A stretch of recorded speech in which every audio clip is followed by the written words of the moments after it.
जय माता दी दोस्तों। आज भादों की सोमवती अमावस्या है। भादों की सोमवती अमावस्या के दिन व्रत रखना और भगवान शिव और माता पार्वती की पूजा करना बहुत ही पुण्य का काम माना जाता है। इसके रखने से महिलाओं को अखंड सौभाग्य की प्राप्ति, पति की लंबी आयु और सभी मनोकामनाओं की पूर्ति का यह व्रत वरदान देता है। धर्म में भादों में पड़ने वाली सोमवती अमावस्या का बहुत अधिक महत्व है। इस दिन भगवान शिव और माता पार्वती की पूरी विधि विधान से पूजा अर्चना की जाती है। सोमवती अमावस्या के दिन शिव मंदिर जाकर पूजा करना बहुत ही शुभ माना जाता है। सोमवती अमावस्या का व्रत विशेष रूप से महिलाओं के लिए अधिक महत्व रखता है। इस दिन व्रत रखने और भगवान शिव की पूजा करने से अखंड सौभाग्य की प्राप्ति होती है। 2 सितंबर दिन सोमवार को सुबह 5:21 पर शुरू हो रही अमावस्या है और 3 सितंबर सुबह 7:54 पर समाप्त होगी। उदयातिथि के अनुसार सोमवती अमावस्या का व्रत 2 सितंबर दिन सोमवार को रखा जाएगा। सोमवती अमावस्या के दिन पूजा के समय इस व्रत की कथा के सुनने पढ़ने से विवाहित महिलाओं को अखंड सौभाग्य की प्राप्ति होती है और कुंवारी कन्याओं को भी मनचाहा वर पाने का आशीर्वाद प्राप्त होता है। पौराणिक कथा के अनुसार एक गांव में एक गरीब ब्राह्मण रहता था। उस परिवार में पति पत्नी एवं उसकी एक पुत्री भी थी। उनकी पुत्री समय के गुजरने के साथ साथ धीरे धीरे बड़ी होने लगी। उस पुत्री में बढ़ती उम्र के साथ सभी स्त्रियोचित सद्गुणों का विकास हो रहा। वह कन्या सुंदर, संस्कारवान एवं गुणवान थी, परंतु गरीब होने के कारण उसका विवाह नहीं हो पा रहा था।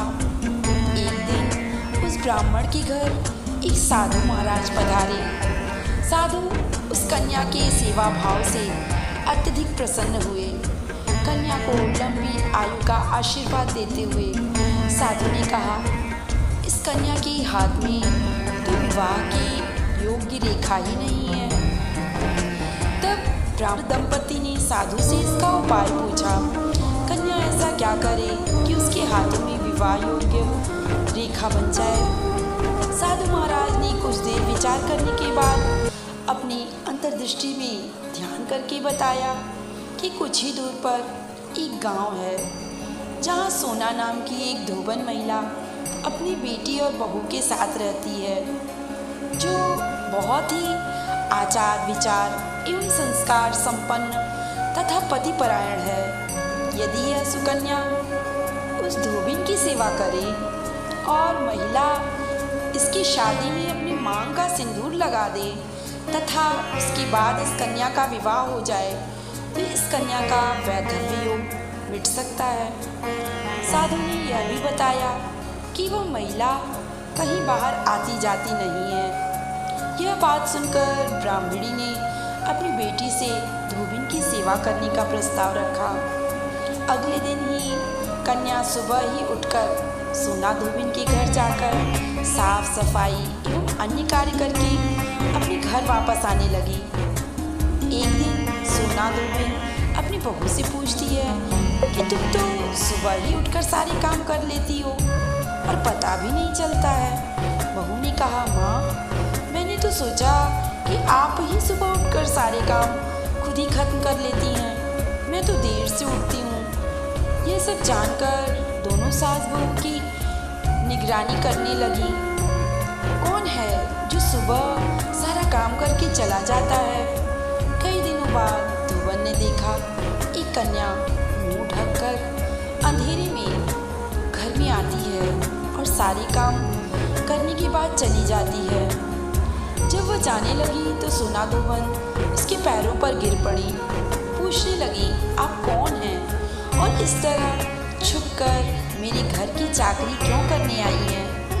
तब कन्या ने साधु द्वारा बताई गई सारी बात बताई। सोना धोबन पतिपरायण थी, अतः उसमें तेज था। वह तैयार हो गई। सोना धोबन के पति थोड़ा अस्वस्थ थे। उसने अपनी बहू से अपने लौट आने तक घर पर ही रहने को कहा। सोना धोबन ने जैसे ही अपनी मांग का सिंदूर उस कन्या की मांग में लगाया, सोना धोबन का पति मर गया। इस बात का पता चल गया उसे। वह घर से निराजल ही चली थी, यह सोचकर कि रास्ते में कहीं पीपल का पेड़ मिलेगा तो उसे भंवरी देकर इसकी परिक्रमा करके ही जल ग्रहण करूंगी। उस दिन सोमवती अमावस्या थी। ब्राह्मण के घर मिले पूरे पकवान की जगह उसने ईंट के टुकड़ों से 108 बार भंवरी देकर 108 बार पीपल के पेड़ की परिक्रमा की और उसके बाद जल ग्रहण किया। ऐसा करते ही उसके पति के मृत शरीर में वापस जान आ गई। धोबन पर फिर उसका पति जीवित हो उठा। तभी से इस कहानी के बिना सोमवती अमावस्या की पूजा अधूरी मानी जाती है। प्रेम से बोलिए शिव शंकर महाराज की जय। सोना धोबन जिस तरह अपना सुहाग देकर उस ब्राह्मणी की बेटी को अखंड सौभाग्यवती बनाया, वैसे ही अपनी कृपा हम सब बहनों पर भी बरसाएं। एक बार बोलिए सोना धोबन की जय। दोस्तों, आपको कहानी कैसी लगी? आप कहाँ से सुन रहे हैं? अपनी राय कमेंट में अवश्य बताइएगा ताकि आपके समक्ष ऐसी वीडियो मैं फिर से लेकर उपस्थित हो सकूं। धन्यवाद दोस्तों। जय माता दी।